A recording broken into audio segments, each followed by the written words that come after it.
All right, Garrett, you just passed the PMP exam. How'd it go, man?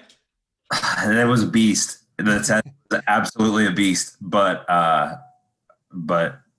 the challenge was well worth the reward, I think. That's awesome, dude. All right, so everybody's got like a little story about how they got here, whether they took other boot camps or came in from the colds or whatever. What's kind of frame it up? What's your story? What's your journey here? So I came in from the cold. Oh, nice. I did some research. I started working projects when I was in the Air Force about, I don't know, 10 years ago or so, Nice. and totally did a 180-degree swap in my career field Hmm. and got into construction management. Okay. And the organization that I worked for really, really looks highly upon the PMP. Hmm. So I was working with a client and he was getting his PMP at the same time, and COVID hit at the same time. So it was just kind of a whirlwind. And I said, well, what can I do to progress myself during the slow time of the year? Yeah. And I got furloughed as well. Ah, it sucks, man. I got a little bit more time on my hands, and I was like, well, time to do some research, see what I can do to get this thing going, and came across the 7-day accelerator and the master class and just the whole gambit. And I was like, I'm doing all of it. And you did do it all, dude. So you didn't really, most people know oh, I did this other boot camp and it was like this, and now the accelerator is different. Like, just kind of frame up for people or whatever, like what it was, like, what did it feel like when you started the accelerator and the master class, as far as like support and like understanding and stuff? Like, you're walking in cold. Like, what was it like for you? So it was a challenge. The 7-day accelerator is a beast. It really is, but it really, the way that it's organized in the breakthrough videos and then the deep dive videos Mm-hmm. really sets the framework for you to succeed. I did the 7-day accelerator. I did the master class. I got your book. I was reviewing note cards. I wanted to pass it my first time. I didn't want to be, I know 3 or 4 or 5 people who have to test again and maybe get it their third time, or they may have to wait. Yeah. And I was like, nope, I'm getting it the first. I'm doing it the first time. So it was 4:30 study sessions before work, and then after work as well. Yeah. But I reached out to you a couple of times on our chats, and got quick answers, and everybody that was in the forums as far as support goes worked really well and got back to me when they could. And then Matt Lewick was my instructor, and he actually took time before and after class during the master class to, hey, you're going to be good to go. What do we need to talk about? And he actually looked at my application as well. That's awesome, dude. And you're spot on. You're good to go. So the support was really there and left me feeling pretty confident, although nervous before the test. It's a big deal, but it left me prepared. So that's awesome, dude. Yeah. And Matt is great. And I really appreciate the fact that he did that for you. And that's just standard policy. So that's good. yeah. So cool. Like, I know you went to the master class and you also did the accelerator, and you were in coaching calls and stuff. Like, what were the coaching calls like for you? How did those help, if they did?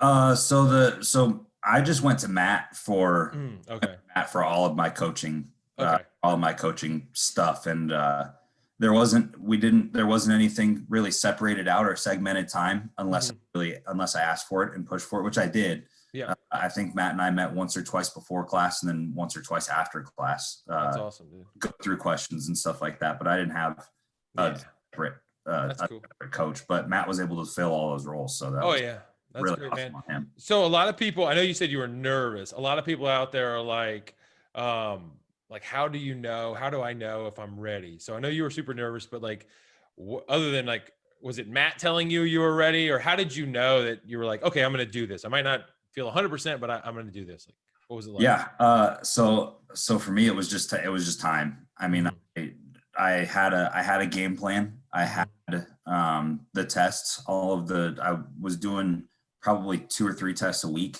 and I was scoring in the 80s on them. So that left me feeling more confident. But no matter what, when you go into that test, I think you got to take that deep breath and calm yourself down. But you're going to be nervous. It is a big accomplishment.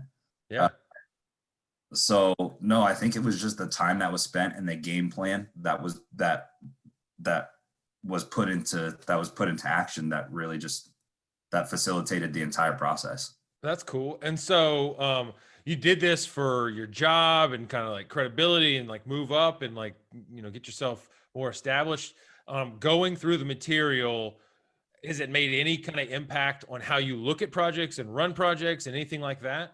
100%. So you always, in the organization that I work for, sometimes it's fast and you don't get a lot of time to plan, but other times it's, okay, we have 2 years before this project kicks off, so we can really get in the weeds. Even it's kind of, the course kind of shaped things a little bit different now. And no, we really do need to sit down and plan out what even these small short-term projects look like. I mean, you're talking a week or a 2-week project, but we still really need to make sure that we have a good game plan, because if not, your project has the potential to fail and lose a lot of money. So yeah, and a lot of times so that's an interesting thing to talk through. It's like a lot of people are like, I run these wrong, super giant projects, and other people are like, I'm running fast ones.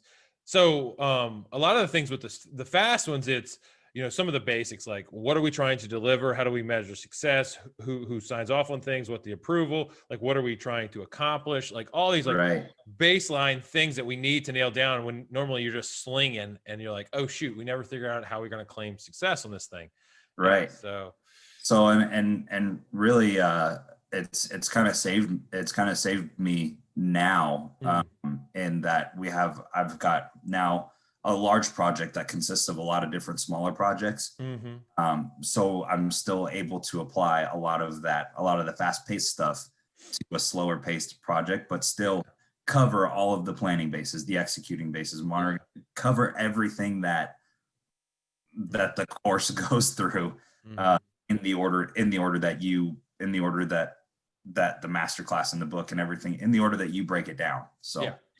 I think that's a good thing. Like I might throw that into kind of the next evolution of the course is like, think about it if you're doing a long project, and like then someone can frame out like, oh yeah, I'd have time and resources and everything to do all these things, and then say, okay, so take a second and think about it if you had no resources and you had a really short project. Like, what of all the cornucopia of things, like what would you choose and why?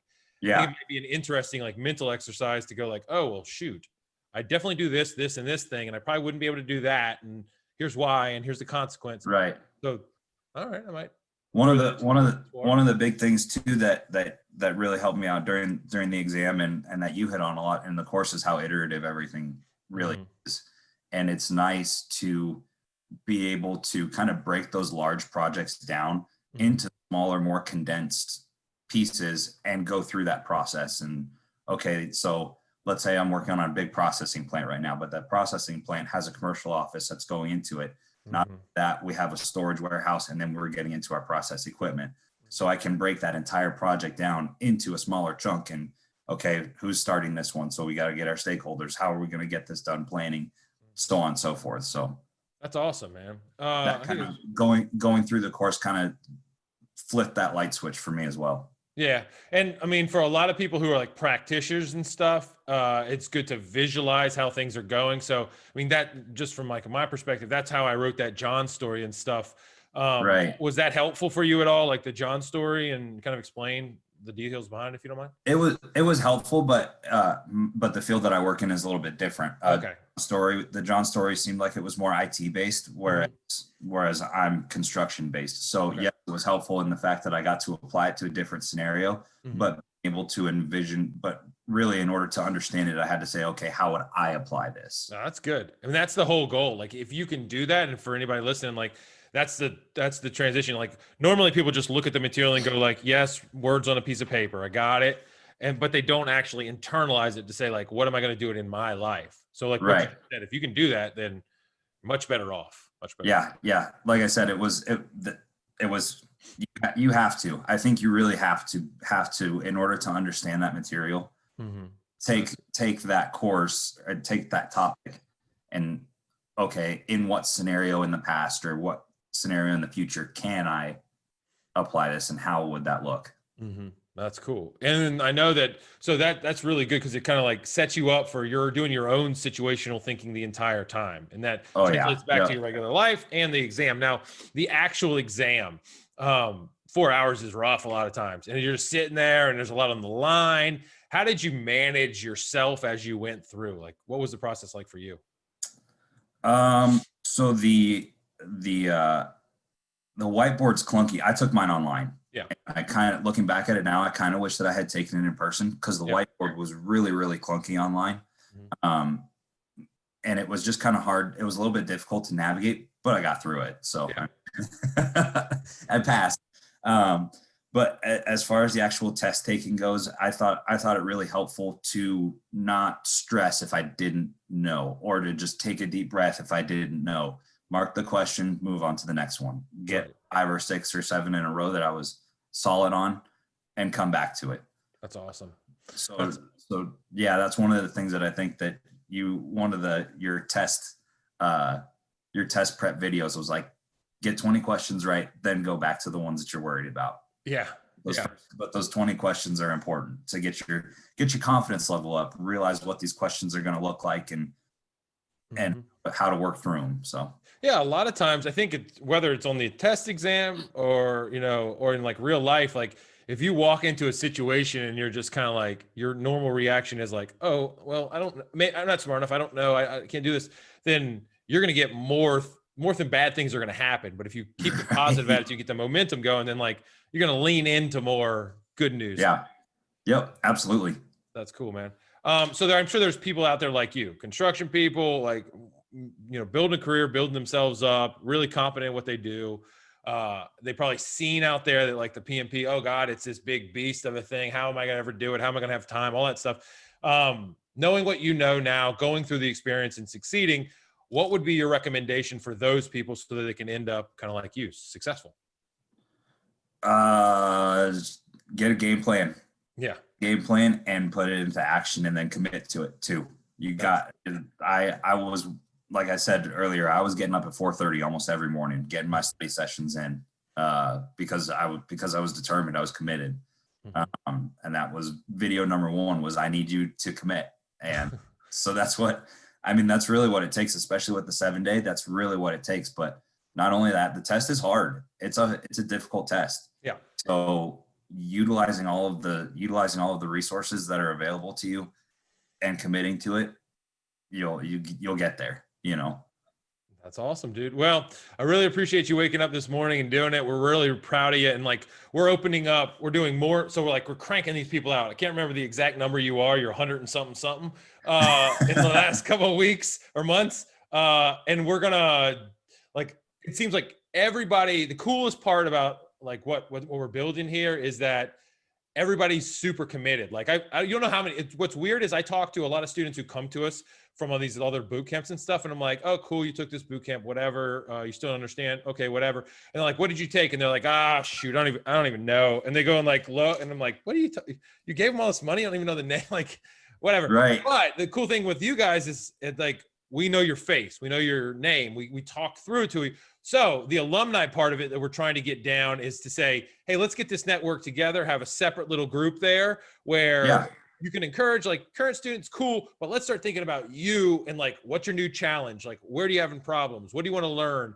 Like, share your good news, all that jazz. So look out for that and we'll get you involved, and I think it'll help you. And yeah, absolutely. One of your other students, her name's Courtney Freitzel, I think is her name. I literally just filmed a video with her right before this. Yes. So I actually connected with her on LinkedIn, and we kind of went back and forth, and I took my test, I think 2 weeks before she did. And she said, what tips did I have? And so one thing that really helped me that I thought that you may want to include as well is watch the breakthrough videos the day or two before. Right. Not the deep dive ones, because you've already been through all the deep dive stuff. But watch those breakthrough videos just to get that refresher, just to get that topic, because the breakthrough videos are not super in depth, but they cover enough to where you get that refresher, you get that I don't know. I'm trying to put it into words, but that the breakthrough videos, like I said, a day or two beforehand and the day of, helped me so much. Oh, I totally forgot about that. Oh, right in the forefront now. So Yeah. That's awesome, man. Yeah, because that's what we're doing. Like right at the end, like I had someone go through in like literally 7 days, a couple days ago. And so what the night before, she was like, what do I want to do? And I was like, well, first of all, relax. And secondly, I sent her some like basic podcasts. I was like, just listen to these like 10, 15 minutes a pop. And they're just basically like different ways of the same kind of breakthrough things. But she was like, oh, that was good. And I kind of cooled down and I got it and she did well. So that's good advice of like kind of re-hitting those breakthrough videos. So yeah, because they're short.